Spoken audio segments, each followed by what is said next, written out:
Hi everyone, it's Victoria. I was going to post a funny video today comparing how Singapore has been handling the coronavirus versus how America's been handling the coronavirus. But in light of recent events, I have decided to actually focus on a more serious topic. And I think it's because I'm looking at my family and friends in America, and some people are very, very stressed out and frightened. There's a lot of lockdowns and self-quarantines happening. So maybe I'll post the funny video later, but for now, just wanted to talk more seriously about coronavirus. A few weeks ago, my boss in America actually called me and asked if I wanted to come back, given the growing situation in Singapore and Asia. And my parents also called me asking me to come back home.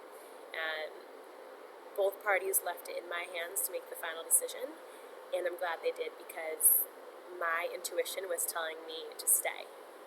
And even though I had all these people around me saying, hey, it might not be safe in Singapore, the media says this, you should come back home, and you're going to be safer, this is what we hear, this is what we think, I decided to listen to myself.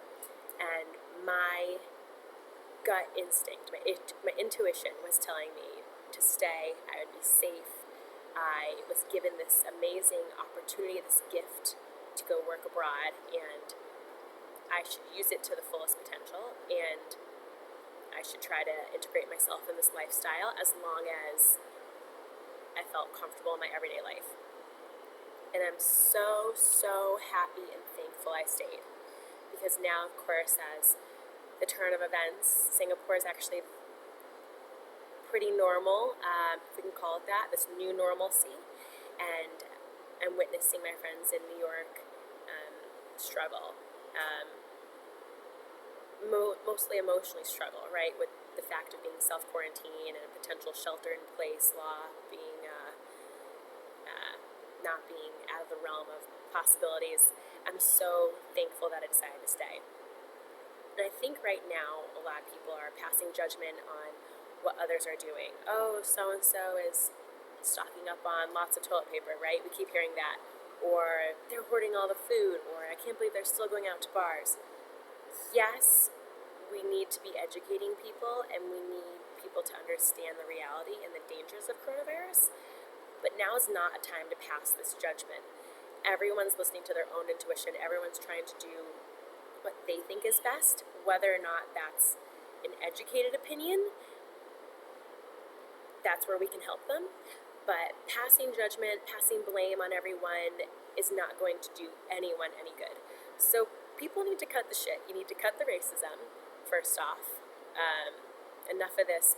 Blame this group of people, blame that group of people, and cut the blame and the judgment. Instead, educate people on the dangers and educate people on the reality. I don't think anyone's maliciously out there trying to put people in harm's way. Everyone knows someone that has immunocompromised system, or everyone knows someone that's on the elderly scale. I don't think anyone is purposely trying to endanger people, even if their actions may seem that way. But we need to educate people of the realities. We need to continue talking about coronavirus and talking about the future, right? People keep saying flatten the curve. Kind of a weird way of putting it in my mind. I hadn't heard of that until all of a sudden it blew up in New York. But I see where we're going with that, right? Flatten the curve, trying not to put so much pressure on the hospitals and our physician staff. But we need to stop this anger towards everyone, and I think we need to realize that people are only trying to do what's best for themselves, and maybe we need to turn that way of thinking and start thinking what's best for everyone, right? This communal, what's best for us. But I wanted to make this video just to talk about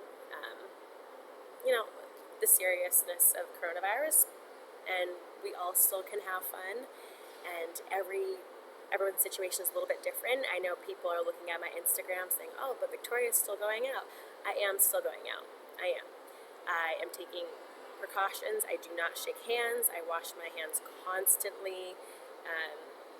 I am not practicing the extreme of social distancing as the U.S. is saying, but I am very aware of my distance with people, especially when I'm standing in, the subway or at a cross light. But I feel safe with my actions. I don't think I'm endangering anyone, and I guess what I'm trying to say is I'm comfortable and I'm following what my heart is telling me and following the implementations that my government here in Singapore has put on us, and I feel very good about that. So before everyone's quick to pass judgment, just remember that people are trying to do what they think is best.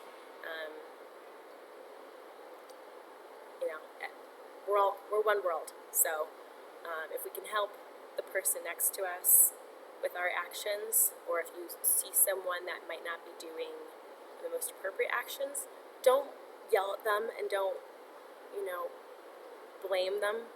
Instead, just remind them, hey, you might not be aware, but by you running around the street after government curfew, you're not helping anyone. You're only hurting yourself, and you're hurting your neighbors. Just take a lighter approach to it. It's my 2 cents. Hope everyone's staying safe and healthy, and miss you all. Bye.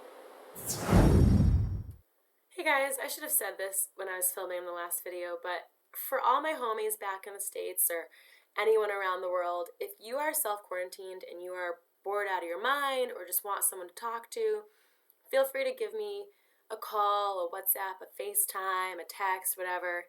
I'm on opposite time zones, so if you're worried that, it's midnight and I've got no one to talk to and everyone's asleep and I'm bored, hit me up. I'm in Singapore. I don't know what that is. I should know. GMAT plus 8, maybe? I don't know. But, yeah, Google it, hit me up, give me a call. Let's chit-chat for a little bit. Yeah, don't want you feeling lonely out there. I'm here.